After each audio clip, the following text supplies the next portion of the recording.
Hello YouTube, how you doing? This is Mike again in Detroit. This is going to be, I guess, a little bit more of an intermediate lesson on rhythm. And I am going to slide over the example I'm going to use here. Let's see if this works. Yep, yeah, oh, no, my head's in the way. Um, so, for those of you who may recognize this as the chord progression to Autumn Leaves, I have it here on Band in the Box. That's a program that I always recommend. You don't have to buy it every year, but every other year upgrade it. Because from that program you can play any different styles, put in your chord progressions, and different rhythms. You can put in. It's a good practice vehicle. Been using it for years. So, as the title indicates, we're gonna figure out Autumn Leaves in, I don't know, 2, 3 different rhythms. Most teachers, me included, will tell you what notes to play, and they'll break it down. And like I have just finished a gospel series for beginners and intermediates, and I don't know, I probably demonstrated 10, 12 songs, right? And if you really dig into that, you not only learn those songs, but you transfer that knowledge into other songs you want to play. For you beginners, I have a whole 4-part series on beginning piano. And for you intermediates, probably old now, but look into my channel and you'll see a series on intermediate, especially voicings. And those are the voicings we're going to use today. I mean, those voicings will be good for a lifetime. So I just chose Autumn Leaves. You can choose any song you want. You can choose a jazz song, or it doesn't even have to be a song. You can just pick a progression and do this rhythmic kind of training. But I digress. Most of us teachers are pretty good at telling you what notes to play on the guitar or on the piano or on your saxophone or whatever. But you know what we're not as good at is digging into this rhythm. I mean, have you ever heard a band? They're just in the pocket. I mean, everybody is just clicking, and that's rhythm.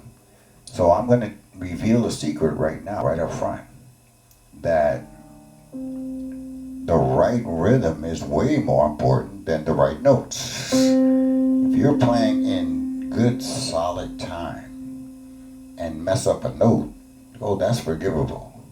But if you're playing in raggedy time, you're lagging, you're behind, you're this, you're that, that's unforgivable. The audience will not forgive you. So, without too much further ado, we're going to start with a ballad.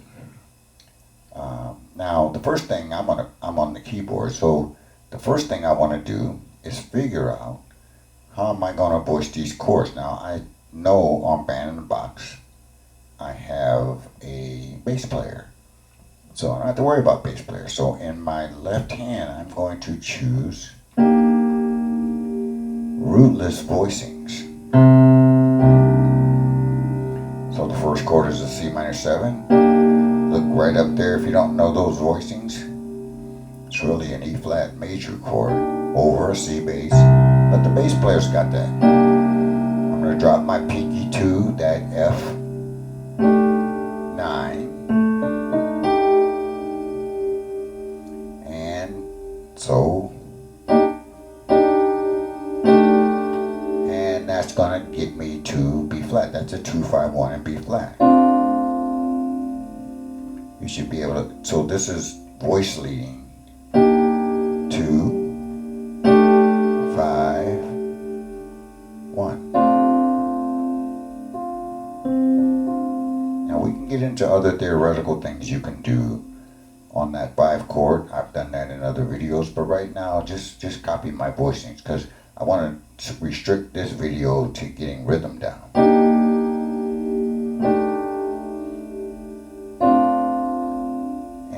goes to E flat. So I'm going to play that rootless as well.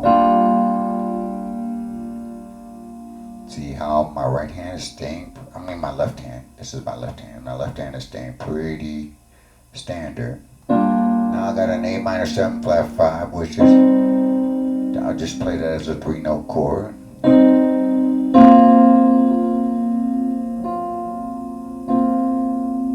And that's a D7 sharp 5 sharp 9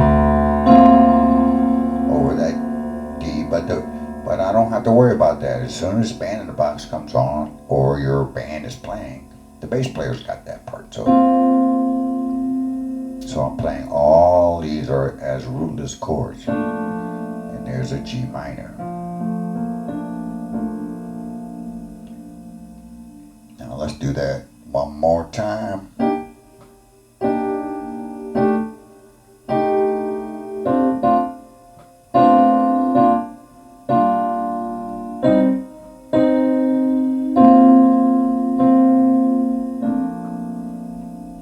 Already we're starting to add the elements of rhythm. Now the B section and the B section is the same. So we've got our chord voicings in hand. Why did I do it in my left hand? Well, that frees my right hand up either to play the melody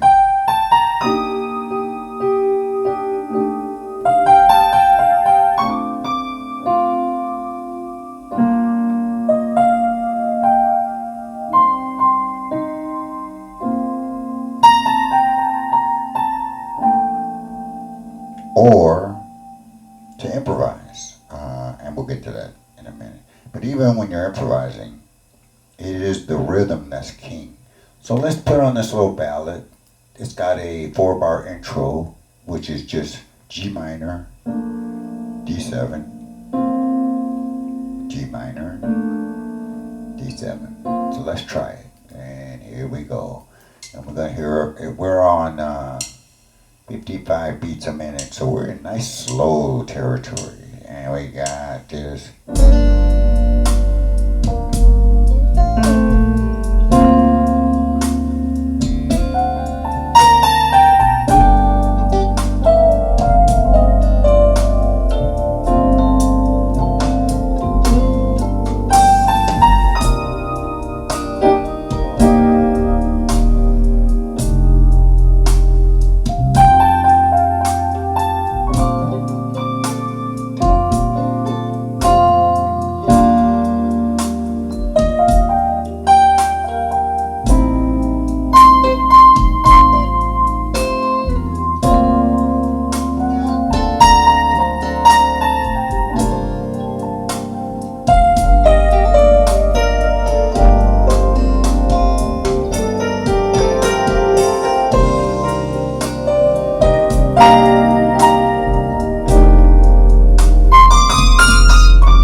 Play for a while, and then you practice getting with this rhythm. Listen to the drummer and listen to that bass player. First, maybe start with your left hand, get yourself in sync. The next chord coming up is a C minor chord. 2,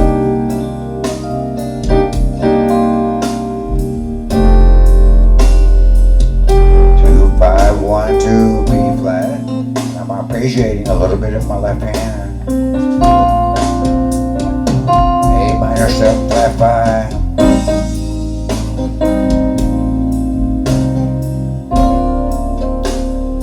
I love this part. Here we go.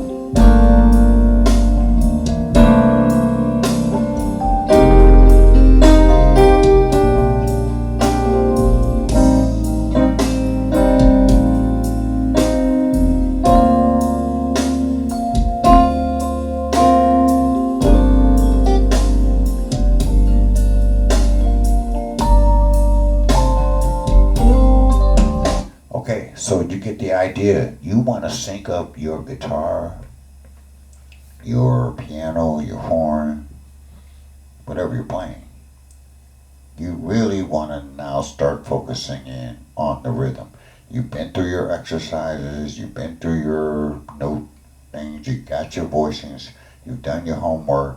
The last thing you want to do is get this rhythm thing down. Now, let's change up a little bit. So, let's see here. Why don't we do maybe I don't know, like a bossa nova kind of thing. So let's try that. And we're gonna actually change the tempo up a little bit, which is gonna maybe challenge some of us, but I think we can do it. Now, if you get to a higher speed and you're fumbling around and you're missing notes and you just can't do it, then you want to slow down and work your way up to that. You know, get your notebook out and say, okay, I can do it on this date at this speed, and maybe I can do it. Maybe I can't do it at 100 because that's where I'm going to put it. I'm going to put it on 100. Maybe I can only do it at 60. Okay, fine. Remember, accuracy is way more important than speed. And then next day, bump it to 65, and then next day 70. Now sooner or later you're gonna get this to where you need it to be. But let's see what this Autumn Leaves sounds like, bossa nova style. The tempo is 100 beats a minute, same chords, same voicing, same everything. That's why we love these voicings, because they're so universal. Here we go. 2, 1, 2, 3, 4.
How did you do? How did you do?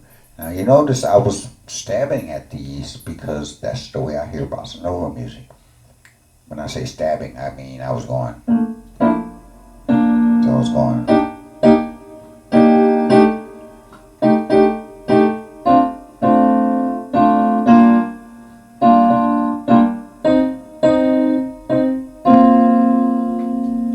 Like that. Now, if you're playing on the guitar, you got the same process to do. You got to get what voicing are you going to use, and you got to get from one chord to the next chord in time, in rhythm. So what I can't do is go. Wait a minute. See, I'm gonna throw the rhythm off, and that's the whole purpose of this video. So, you know, get a nice little rhythm in your head, bop, boop, and keep that clock going.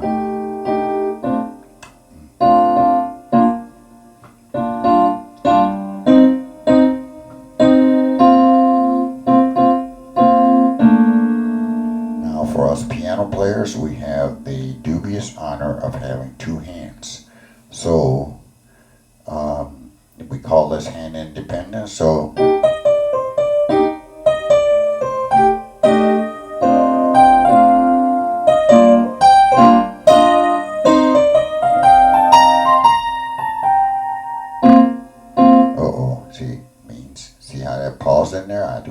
honest with myself. I did not want that pause, but it gets a lot more challenging when two hands are on the piano.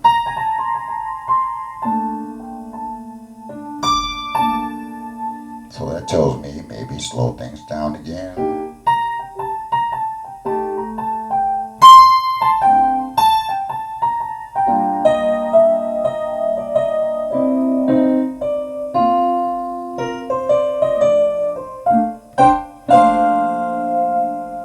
Something like that. Now there's a whole other element to this rhythm thing called dynamics. So how loud you play, how soft you play, how long you hold a chord, how you style your music. The only thing I can suggest there is just listen to a lot of music, and then listen and internalize that when you're listening to your CD players, your Apple Music, or that kind of thing, um, and then try to replicate that in your playing. So let's swing it now. So we're gonna go to some medium swing, and let's see. I don't know. I picked one at random. I don't know what it's gonna sound like, and we want to keep the. Now swing is a whole different animal. So let's just listen to it. Let's see what we're working with here. Two, one, two, no.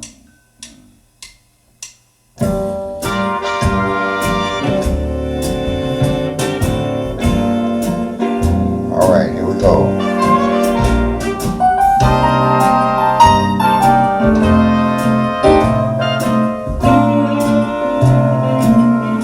So let's kill the horn section. Let's kill that horn section because that's and two. So you hear that ride cymbal going on, da da da da da da da da da da da.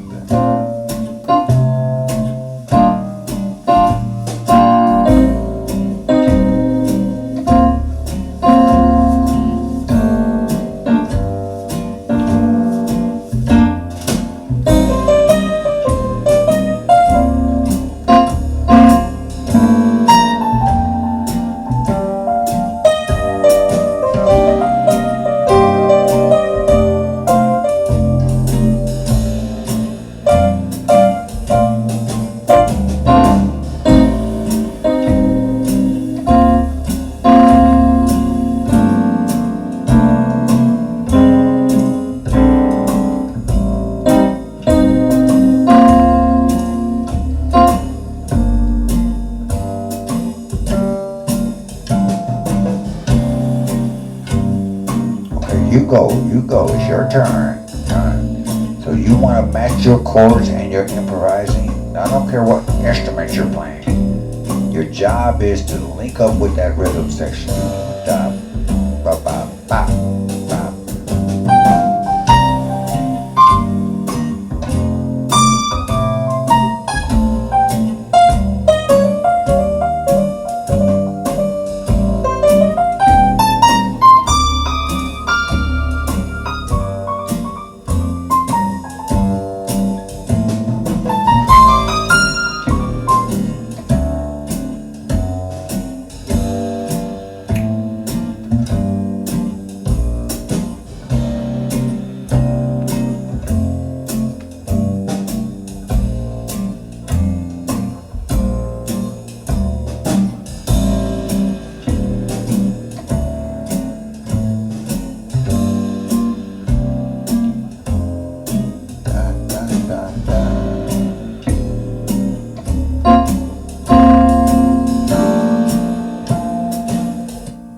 Here's an important point for all of us musicians is don't get lost in the form. If you have to, learn the words of the song and sing it just in the back of your mind so you know your place.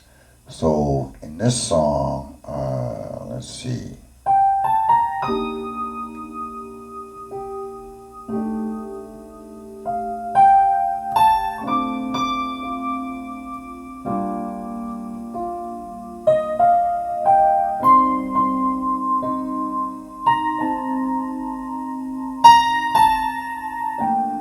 That is a section that I just played. They call it the A section, right? So you have to know that. And the doesn't matter what the rhythm is.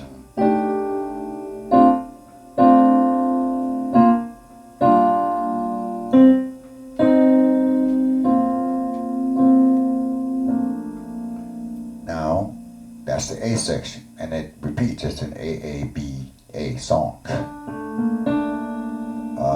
So it does that again. Now the B section flips. It just goes.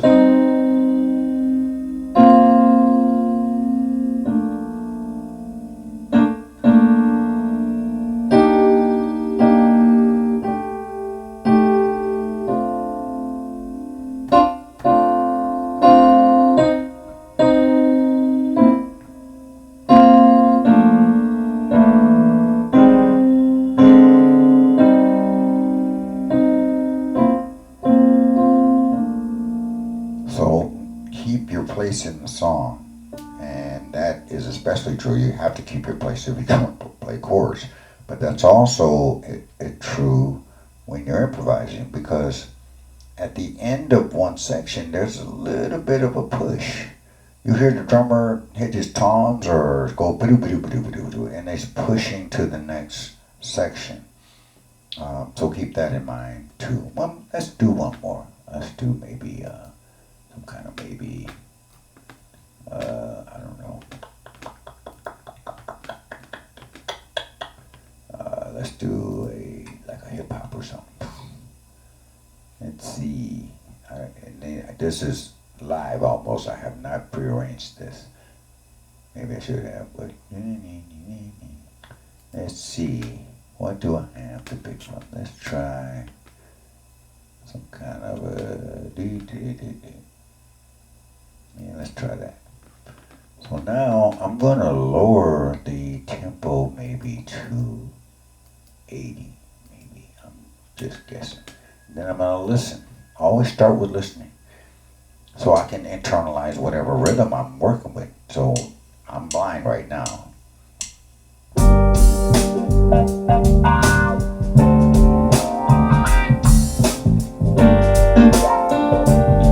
Here we go.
funky?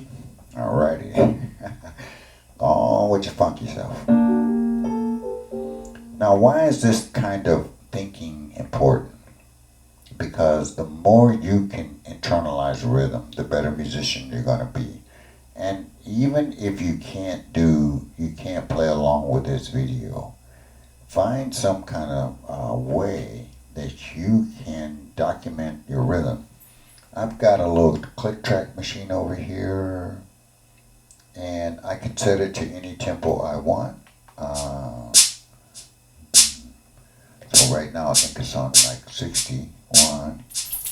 I just like click tracks better than metronomes. If you only have a metronome, use that. So now I don't have a bass player. So now I gotta find some different voicings. Same voicing, I'm just gonna switch them to my right hand. 1, 2.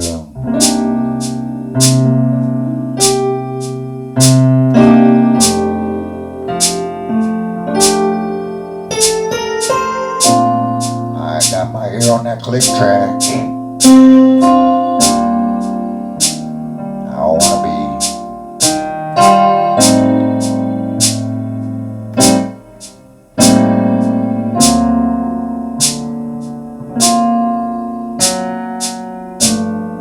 I want to be precise with that click track.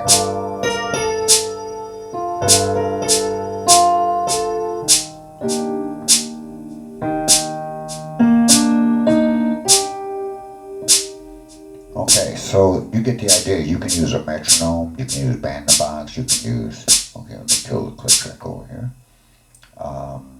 But these little tools, they look like toys kind of when you look in the studio, but they help you. They help you. If you're playing with a buddy, that really helps. Because if you're playing, my friend Gino and I, we play every Monday over Skype. And so he's in California, I'm in Detroit, so we just take an hour, we can just have fun. Plus, I love that guy. He's one of my. It's just nice to catch up. If you can find a partner like that, that keeps you accountable and also helps you to grow. Plus, you can catch up with your buddies on a regular basis. So anyway, the purpose of this video is to get your attention onto the rhythm. And I gave you, 2, 3, 4 examples of different rhythms you'll hear. Next time you're in the car listening to music, pay attention to that rhythm. Pay attention. Pretend you're sitting in that band and you got to deal with that rhythm, whatever they're doing. I gave you some of the most common ones, a ballad, like a bossa nova kind of thing. And then swing, regular swing, and then maybe a little bit of hip hop or whatever. Those are some of them. If you conquer those, you're in the game. Okay, hopefully that was helpful. This is Mike in Detroit signing off. I'll talk to you guys on the next one. Take care. Bye-bye.